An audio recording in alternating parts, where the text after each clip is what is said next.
ક્ષત્રિયો ફરી પરસોત્તમ રૂપાલા મુદ્દાને ઉઠાવવાની ફિરાકમાં આગામી 22 ડિસેમ્બરે અમદાવાદ ખાતે યોજાશે ક્ષત્રિય સંમેલન। ક્ષત્રિય કરણી સેના નેજા હેઠળ સંમેલન યોજાવાની તૈયારીઓ।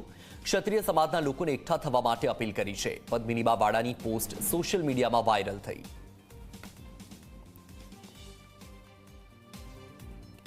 વધુ માહિતી મેળવીએ સંવાદદાતા ગૌરવ પાસેથી। ગૌરવ, 22 ડિસેમ્બરે અમદાવાદ ખાતે ક્ષત્રિય સંમેલન યોજાય તેવી માહિતી, ફરીથી પરસોત્તમ રૂપાલાનું જે નિવેદન છે તે મુદ્દો બને તેવી પણ શક્યતા, શું માહિતી? વત્સલ, જે રીતના લોકસભાની ચૂંટણી વખતે પરસોત્તમ રૂપાલા ક્ષત્રિય સમાજ પર જે ટિપ્પણી કરી હતી ને તેને લઈને વિવાદમાં આવ્યા હતા। ફરી એક વખત ક્ષત્રિય સમાજ છે કે તેઓ મેદાને આવ્યા છે અને આગામી 22 ડિસેમ્બરના અમદાવાદ ખાતે ક્ષત્રિય સંમેલન યોજવાની જાહેરાત છે તે કરવામાં આવી છે। કરણી સેનાના નેજા હેઠળ આ સંમેલન છે તે યોજવામાં આવે તેની તૈયારીઓ છે તે કરવામાં આવી રહી છે।